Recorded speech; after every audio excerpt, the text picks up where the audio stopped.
طيب دلوقتي فطرنا، كسرنا صيامنا على 3 تمريات على السنة وشربنا شوية مية. قبل ما اخش لك في الفلوج او اخش لك في الفيديو اللي هتكلم فيه، انا دايما بحب في الوقت ده ان انا اكسر صيام واتمرن، بيبقى خفيف خفيف كده وبعرف بأدي الصراحة في التمرين. مش بيبقى بعد الفطار مثلا، حتى لو اكلت اكل خفيف ببقى تقيل كده ومش بقدر اتمرن كويس. فبحب ان انا اكسر صيامي وبعد كده اخش اتمرن تمرينه، بعد كده اروح اكمل وجباتي واصلي واعيش اليوم بتاعي. فزي ما شفت كده من العنوان، اول فلوج في حياتي، فقررت ان يكون اول فلوج في حياتي في العشر الاواخر من رمضان ان شاء الله، ان انا كل يوم انزل فلوج ان شاء الله. معاك 10 فلوجات في ال10 ايام. طيب الفلوج مش هيكون مثلا ان انا بوريك يومي كده وخلاص، لا، فلوج هيكون ان شاء الله زي سلسله كده خفيفه. هيبقى فيها تمرين، هاخدك معايا في التمرين بتاعي، هاخدك معايا في الصلاه في التراويح ان شاء الله، وفي لو ربنا يعني قدرنا وقدرنا ان احنا برضو اخدك في التهجد. وتالت حاجه هيبقى في سؤال او في عنوان في الصوره المصغره كده هو اساسا بتاع الفيديو، فممكن تخش على الفيديو على اساس السؤال ده. فان شاء الله كل يوم هنختار سؤال او نصيحه اتكلم فيها في اخر الفلوج ان شاء الله. يكون فلوج خفيف كده خالص يعني، ولكن هي الفكره كلها ان انا عايز اخدك في السياق الصحه والدين والتعلم برضه في نفس الوقت. فانا قررت ان اعمل السلسله الخفيفه دي، يا رب ان شاء الله تكون تنال اعجابكم وتعجبكم يعني باذن الله. فالنهارده عندي تمرينه صدر وتراي بنظام برو سبليت. وبالمناسبه دي قهوه، بس قهوه بلبن بحب اجيبها ساعه الفطار عشان تكون الدنيا خفيفه على لطيفه على المعده كده. فبس تعالى باخدك معايا في التمرينه، بعد كده نروح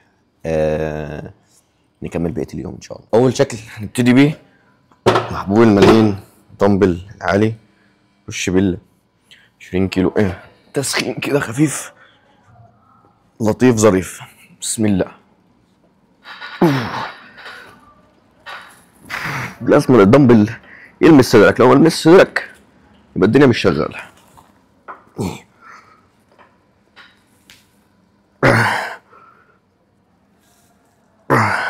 المجاميع كلها اللي جايه تبقى مجموعتين 2 بس. تقول لي اشمعنى مجموعتين دول قليلين؟ هقول لك لا، انا بحب اتمرن بالنظام ده، هاي انتنستي لو فوليوم، ومجموعتين 2 بس. مجموعتين احسن من 20 مجموعه مالهمش لازمه. درجه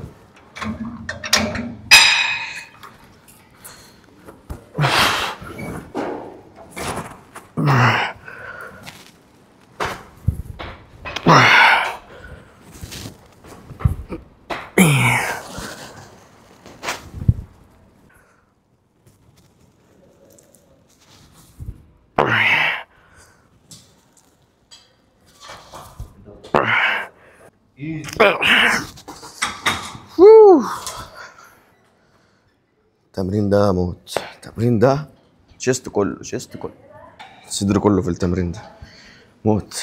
يلا بينا على الشكل التالت كده، مجموعتين ستوب هنا بقى خلاص. هنا مجموعتين برضو وزن تقيل.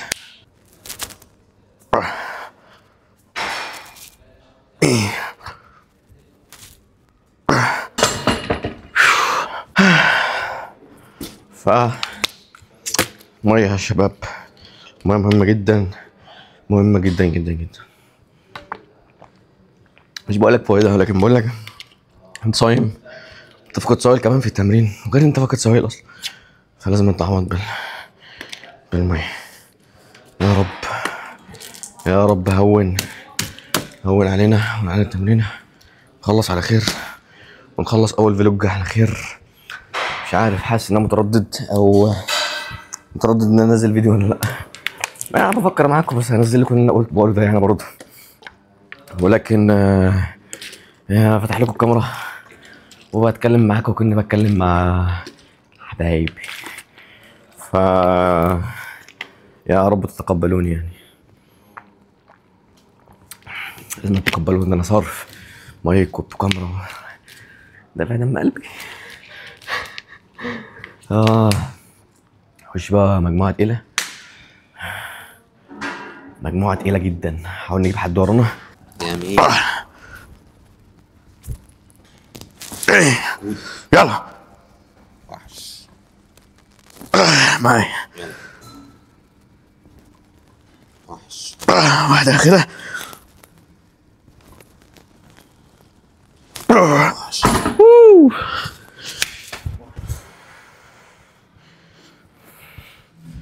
جامد جامد يا دكتور عبده. ايزي لايت وي. كنت هفيص بس حصل خير. 5 مجاميع 5 عدات قصدي، احسن ما فيش. قاعده بقى خدها كده في الموضوع الجيم.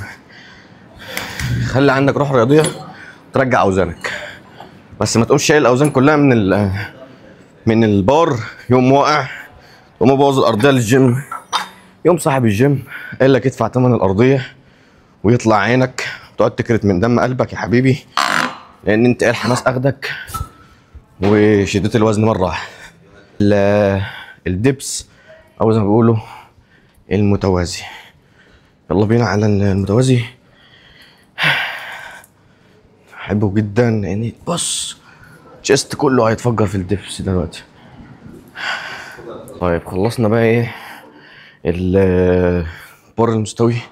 خش على المتوازي، مجموعتين برضه باقصى عدد. يعني هتقول لي انت في الاشكال اللي فاتت ما حسبتش عدد ليه؟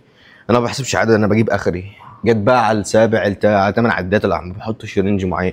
الفكره كلها ان انا بجيب اخري وفوق اخري بقى، بس خلاص بقى ما بحسبش عدد اقول لك مثلا 2 في 12 والكلام من ده. لا ما هي ملهاش قاعده، القاعده كلها فيك انت. هتقدر تكمل قد ايه؟ نعمل كده لقدام شويه، تيجي ورا.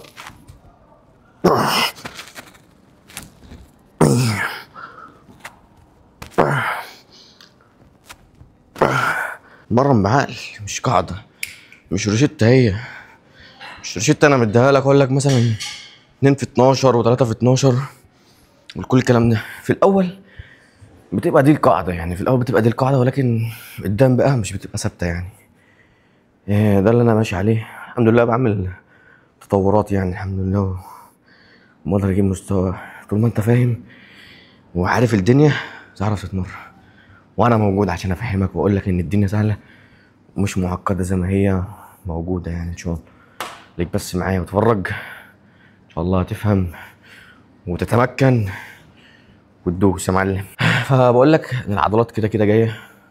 شكل الباي والتراي والدراع اللي انت عايزه هيجي كده كده. كان نفسي في يوم من الايام ان انا يطلع لي دراع ويبقى دراعي كبير. كنت قبل ما انام كده وابص على دراعي احس ان هو خس، اقول ده انا ما اتمرنتش وما عملت واتضايق وافضل من ده. ولكن قدام كل ده ولا هتفارق ولا هدي اي حاجه. الفرق ان انا اعرف اتمرن واتمرن كويس واكل كويس وان انا اقدر اصلا اتمرن. ولكن هي الموضوع بيجي واحده واحده، واللي انت بتعوزه هتوصله، ولكن تشتغل عليه فتره طويله. انا قعدت فتره كبيره على ما تمكنت وتمرست في المجال يعني. ما تستعجلش، الاستعجال دايما مش هيوصلك اللي انت عاوزه. وفورمه بالذات او العضلات عمرها ما بتطلع بالاستعجال ولا حاجه سحريه يعني، ولا حتى الاسترويد يعني. كل ده في الفاضي. لما نعمل حلقه عن الاسترويد بقى والليلات الكبير دي طولت عليكم انا في البتاع. نكمل المجموعه التانيه. هنلعب شكل التراي ونكمل بقيه اليوم. طيب هنلعب الشورت للونج هيد التراي بالشكل ده تمام. هنلعبه سنجل. بلعبه سنجل عشان ايه؟ قد كل دراع حقه، لان الدراعين مش بيبقوا شغالين نفس الكفاءة مع بعض يعني. مش عارف انا كلام كتير في اللوج ده، بس انا ايه قلت اخليه قصير بس ايه الكلام جه معاكم يعني واحد. ايه اهم حاجة تنزل للاخر تطلع تستريتش فوق.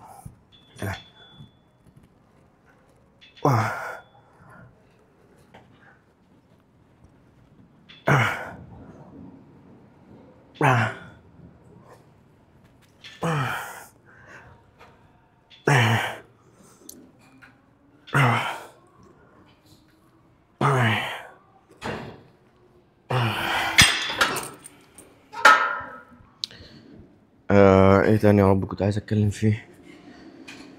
حاسس ان انا العب بالشكل ده 3 مجاميع وخلاص. ليه بقى حسيت كده بدوخه مش عارف ليه، ف ستوب عن الموضوع، مش سيبهاش تكمل يعني. حاسس ان انا قرصت على نفسي السيكه، ف نلعب هنا 3 مجاميع بس. بعد كده ايه نطير بقى.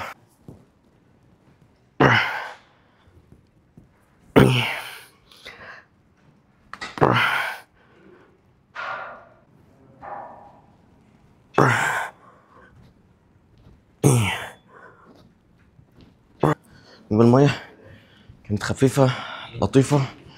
يلا بقى نروح ايه نفطر، نروح نصلي التراويح. طيب خلصنا بقى الاكل ونصلي التراويح.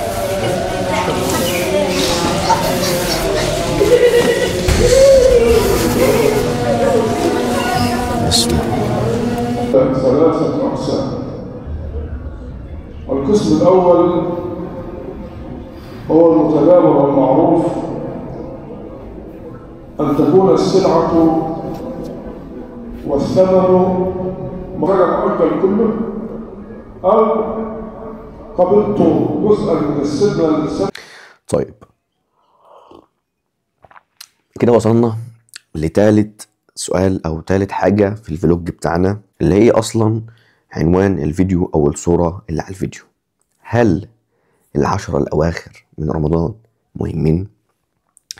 انا مش هجيبك على السؤال، انا اللي هسيبك تختار وتشوف انت بعقلك. طيب مين فينا دلوقتي عايز ان هو يغفر له كل ذنوبه اللي عملها في السنين اللي فاتت، يعني يعتبر كده من اول ما اتولد؟ هتقولي طبعا انا عاوز اغفر لي الذنوب دي كلها. هقول لك طيب، عندك ليلة القدر في العشرة الاواخر من رمضان.